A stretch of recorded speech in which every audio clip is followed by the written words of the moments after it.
Hello everyone, and welcome back to Romance Rewind Stories. Before we dive into today's incredible story, I have a small favor to ask. If you're enjoying these heartwarming tales, please hit that subscribe button and turn on the notification bell so you never miss our latest uploads.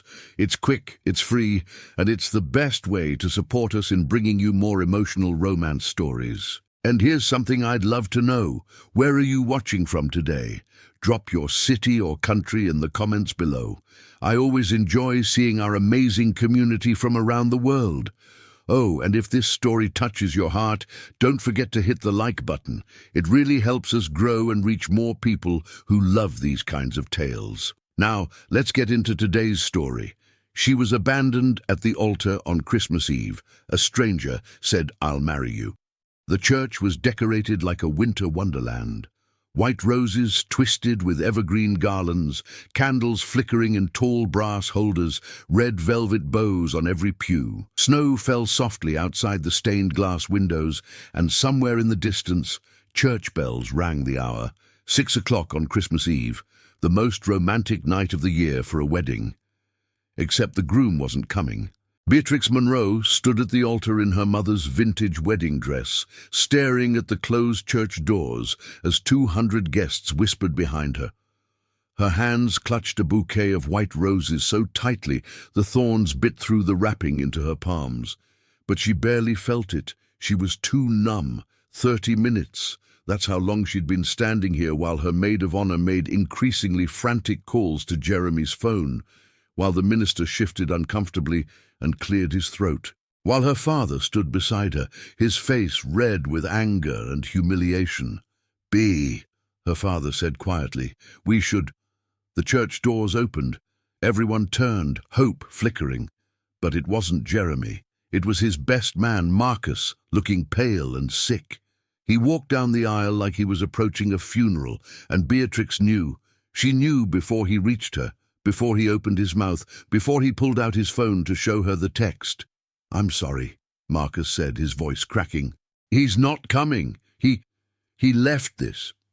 Beatrix took the phone with shaking hands and read the message that would shatter her on Christmas Eve. "I can't do this. I thought I could, but I can't. I'm in love with someone else. I've been in love with her for months. I'm sorry, Bea. You deserve better than this. I'm at the airport. By the time you read this, I'll be gone. Forgive me. J." The church was dead silent. 200 people holding their breath, watching her world collapse in real time. Beatrix read the message twice, 3 times, trying to make the words mean something different, but they stayed the same. He'd left her, on Christmas Eve, at the altar, in front of everyone they knew. "Bea, honey?" Her father started reaching for her. "No." Her voice came out surprisingly steady. "No, I'm fine. I need a minute." She walked, not ran, walked, down the aisle with her head high, past the pitying stares and shocked whispers, past her mother crying in the front pew, past bridesmaids whose carefully applied makeup was already running. She walked through the church doors into the small garden behind the building, where the snow was falling harder now, coating the stone benches and the statue of Mary in white. Only then did she let herself break. She collapsed onto a bench, heedless of the snow soaking through her dress and great, gasping sobs that tore from somewhere deep in her chest. She'd spent a year planning this wedding, 2 years in a relationship she'd thought was leading somewhere. She'd imagined children with Jeremy, holidays together, growing old, watching grandchildren open presents on Christmas morning. All of it gone in a text message. "Excuse me?" Beatrix looked up through her tears to find a man standing a few feet away, snowflakes catching in his dark hair. He wore an expensive overcoat and held an umbrella, though he wasn't using it, letting the snow fall on him as if he didn't notice. "I'm sorry to intrude," the man said, and his voice was deep, cultured, with an accent she couldn't quite place. British, maybe. "But I was walking past and heard—" "Are you all right? Do I look all right?" Beatrix laughed bitterly, gesturing at her wedding dress, her tears, the absolute disaster of her existence. I was just left at the altar on Christmas Eve, so no, I'm not all right. I'm the opposite of all right. I'm the Christmas Eve cautionary tale. The man moved closer, and in the glow from the church windows, she could see him better.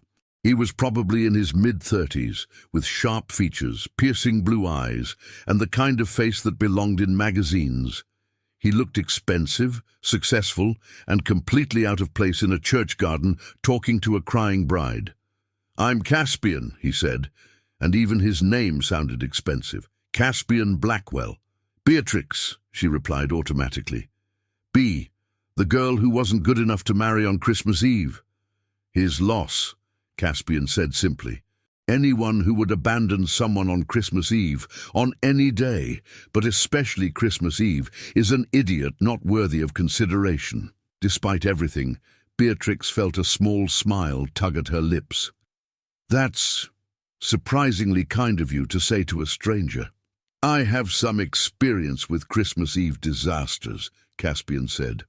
"Last year, I spent it in a hospital waiting room after my business partner tried to have me killed in an accident.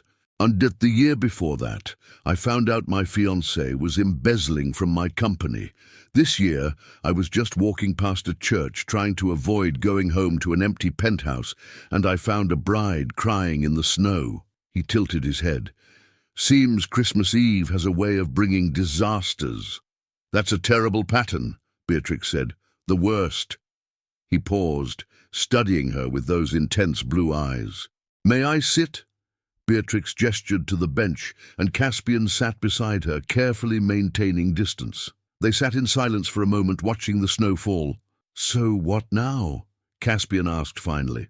"For you, I mean. Do you go back inside and face the guests? Cancel everything? Set his car on fire?" "That last one is tempting," Beatrix admitted, "but mostly I just want to disappear. I don't want to face them. The pity, the gossip, the I told you so's from people who never liked Jeremy. I don't want to be the girl who got left at the altar on Christmas Eve for the rest of my life." "Then don't be," Caspian said. "What?" He turned to face her fully. "Don't be that girl. Be someone else. Make a different story." "How?" Beatrix asked. "The damage is done. Everyone in that church saw—" "Marry me," Caspian interrupted.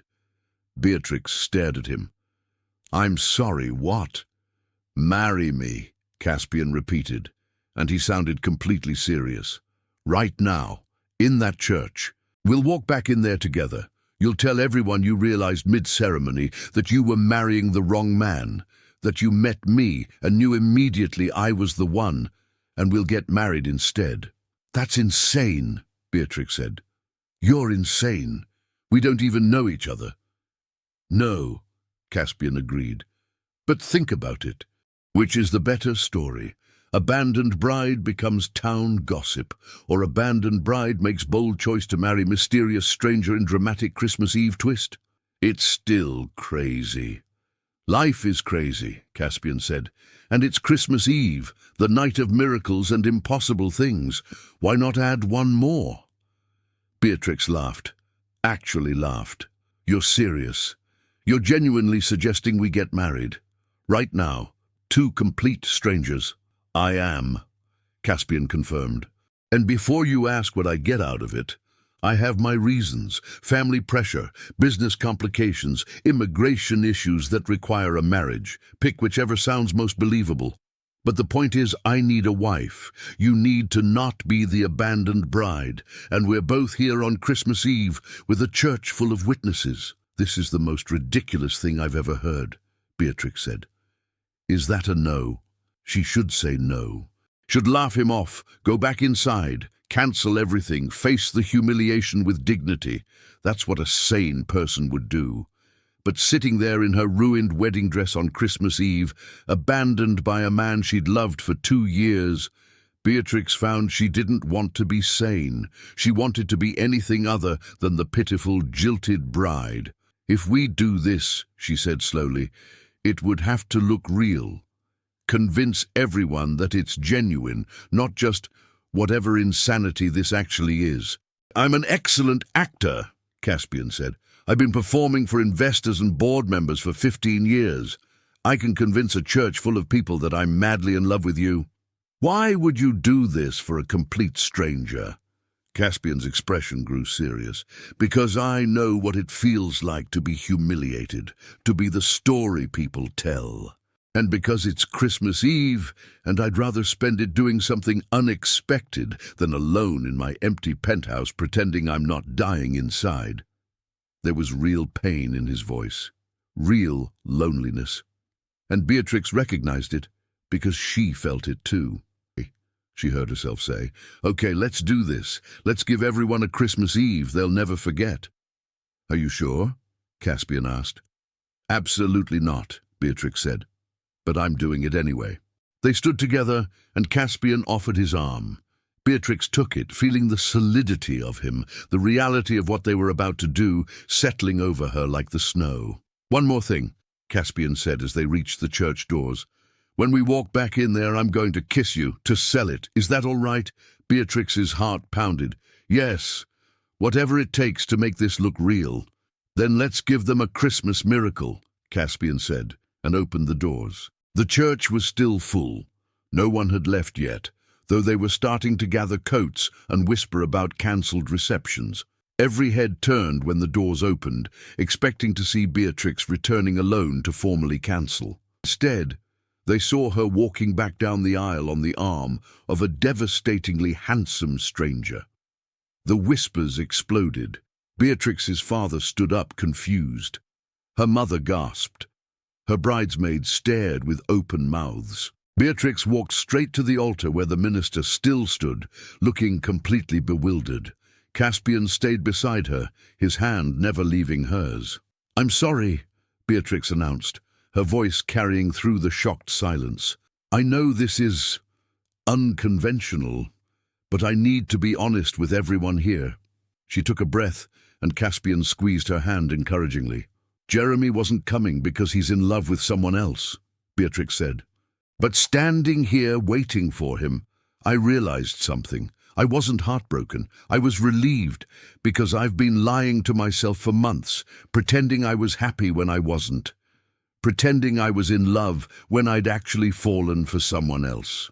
She turned to look at Caspian, and the way he looked back at her, with such intensity and focus, almost made her forget this was an act. "I met Caspian 2 months ago."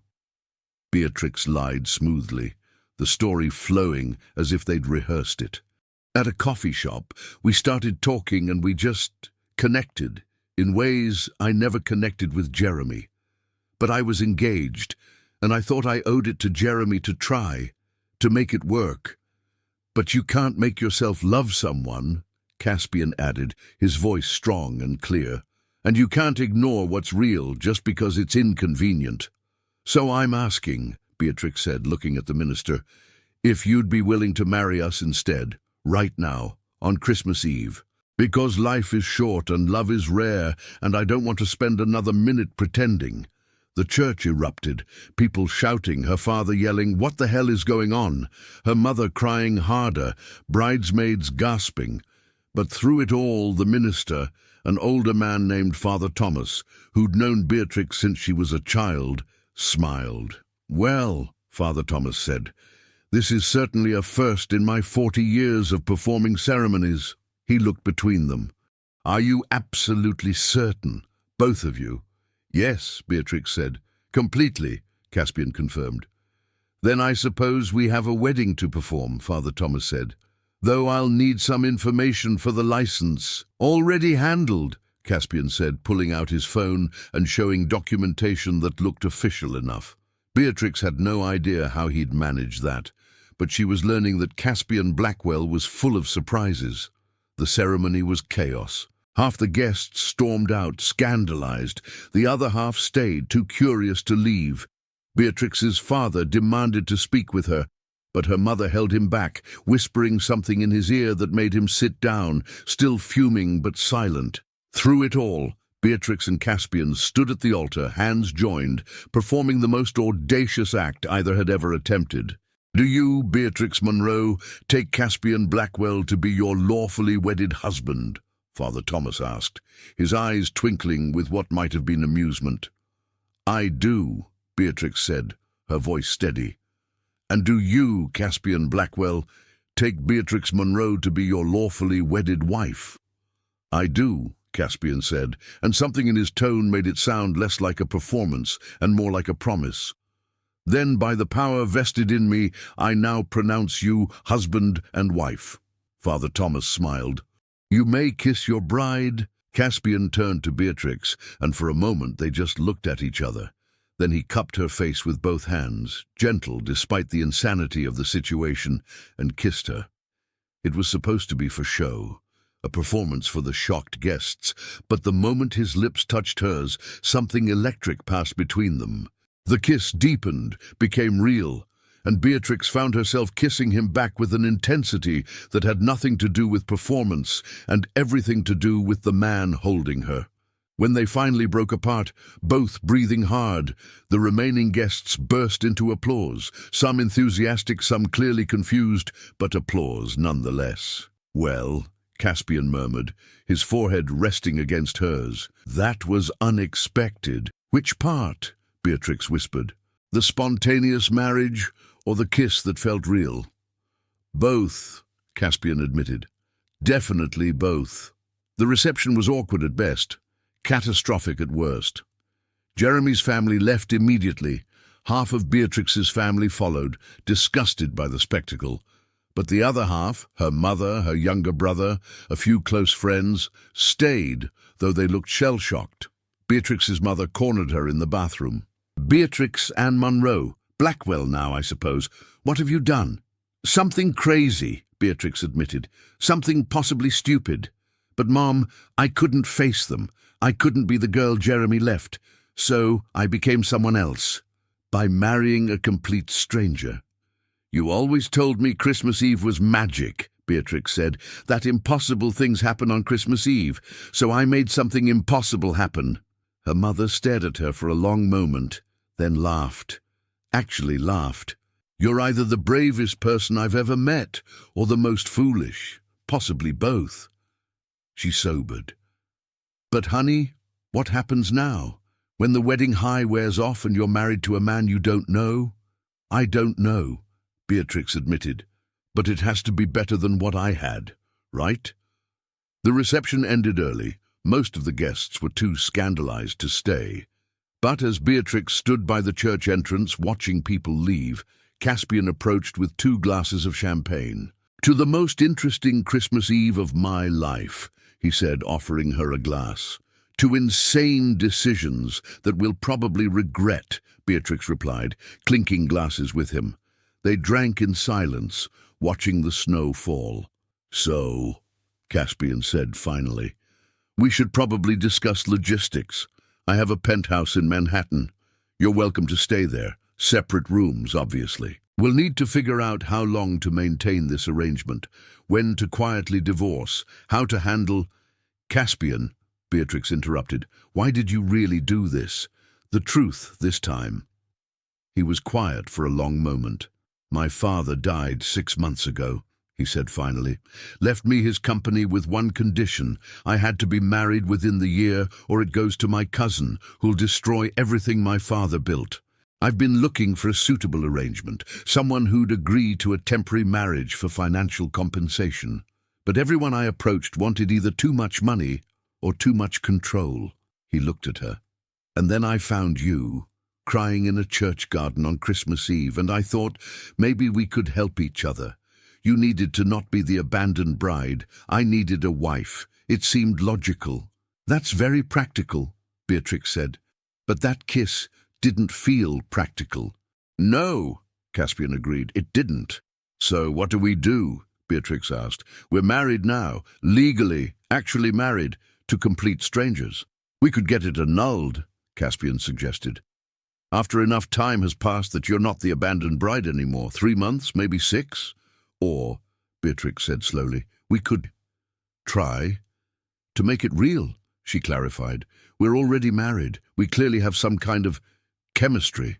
What if instead of planning the divorce, we give ourselves a real chance, get to know each other, date even though we're already married, see if this crazy Christmas Eve decision could actually become something?" Caspian studied her, and she couldn't read his expression. "That's a terrible idea. We don't know each other. We got married in a moment of insanity. The odds of this working are—" "Terrible," Beatrix finished. "I know. But it's also Christmas Eve, and you said it yourself. Christmas Eve is for impossible things. So why not try for one more impossible thing?" "You're serious." "Completely serious," Beatrix said. "Look, the alternative is we both go home alone to empty places and spend Christmas pretending this didn't happen. Or we could spend it together, learning each other's names, finding out if the stranger I married on impulse could actually be someone I want to stay married to." Caspian laughed, a real laugh that transformed his serious face. "You're either brilliantly optimistic or magnificently insane." "Probably both," Beatrix admitted. "So what do you say, husband? Want to spend Christmas getting to know your wife?" Caspian looked at her for a long moment, then smiled, a genuine smile that reached his eyes. "You know what? Why not? We've already done the insane part. Might as well see it through." He offered his hand. "Hello, Beatrix Blackwell. I'm Caspian Blackwell, your husband as of approximately 1 hour ago. I'm 36, I run a tech company, I hate olives, and I've never had a Christmas that didn't feel empty and lonely. Nice to meet you." Beatrix took his hand and shook it solemnly. "Hello, Caspian Blackwell. I'm Beatrix Blackwell, your wife, as of approximately 1 hour ago. I'm 31, I'm a children's librarian, I love terrible Christmas movies, and I just married a complete stranger to avoid humiliation. Nice to meet you too." They stood there in the church doorway, holding hands, snow falling around them, and started laughing. Deep, genuine laughter that felt like relief and insanity and possibility all mixed together. "Merry Christmas, Bea," Caspian said when they finally stopped laughing. "Merry Christmas, Caspian," Beatrix replied.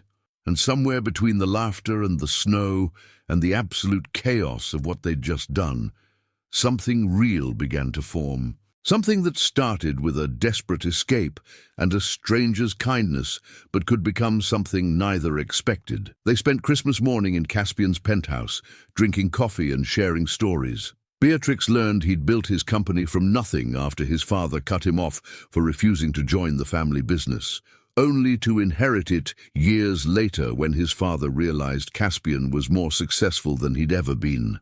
Caspian learned that Beatrix had wanted to be a writer, but became a librarian instead, because, "At least I'm still surrounded by stories."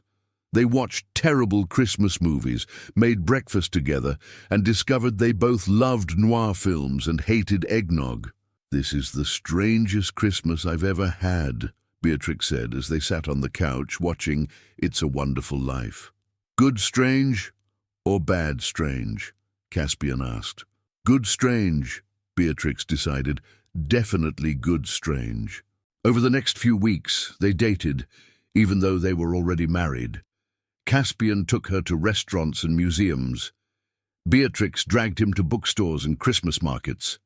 They learned each other's habits, quirks, fears, dreams.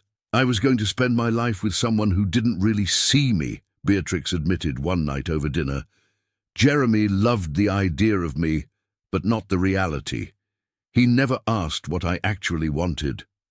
"What do you want?" Caspian asked. "I want to write," Beatrix said. "Children's books, stories about brave kids and magical adventures. I want to matter to someone in a real way. I want a partnership, not just a relationship. I want—" She stopped, suddenly shy. "What?" Caspian prompted gently. "I want what we've been building," Beatrix admitted. "This weird, unexpected thing where we talk and listen and actually see each other. I want this to be real." Caspian reached across the table and took her hand. "It is real, Bea. It became real somewhere between the church garden and now. I can't pinpoint when, but it happened." 3 months later, on a random Tuesday, Caspian came home early from work to find Beatrix at her laptop, typing furiously. "What are you working on?" he asked, reading over her shoulder. "A children's book," Beatrix said, "about a girl who makes a Christmas Eve wish and gets exactly what she needs, not what she thought she wanted." Sounds familiar, Caspian said with a smile. It's about us, Beatrix confirmed. Edited for children, obviously, but yeah, about how sometimes disasters turn into miracles. Caspian knelt beside her chair. Speaking of miracles, he said, pulling out a small box, I bought you something. Beatrix's breath caught. Caspian, I know we're already married, he said, opening the box to reveal a beautiful ring. But we never did it properly. So I'm asking now, with actual love instead of desperation, Beatrix Blackwell, will you stay married to me? Not because of contracts or scandals or Christmas Eve insanity, but because I love you and I want to spend the rest of my life making you happy.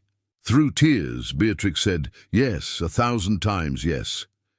He slid the ring onto her finger next to the simple band from their hasty ceremony and kissed her. And this time, there was no audience, no performance, just two people who'd found each other in the strangest way possible and decided to make it real. 1 year later, on Christmas Eve, they renewed their vows in the same church, this time with friends and family who'd come to love their impossible story, this time with joy instead of desperation. And when Father Thomas pronounced them husband and wife again, and Caspian kissed her in front of everyone, Beatrix thought about that snowy Christmas Eve when a stranger had offered her an escape and accidentally given her everything she'd ever wanted. Sometimes the worst nights lead to the best lives. Sometimes disasters are actually miracles in disguise. And sometimes, if you're very lucky, a stranger in a church garden becomes the love of your life. Merry Christmas to the abandoned brides and generous strangers. May you all find your impossible happy endings. And that's where our story ends today. What did you think? Did Beatrix and Caspian's Christmas Eve miracle touch your heart? Let us know in the comments what your favorite moment was. If you enjoyed this story, we have so many more waiting for you. Check out our playlist for more heartwarming romance tales that will make you believe in love all over again. Don't forget to subscribe, hit that notification bell, and give us a thumbs up. Your support means everything to us.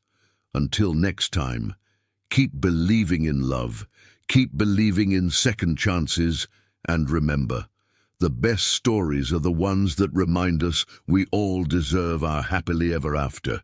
See you in the next story.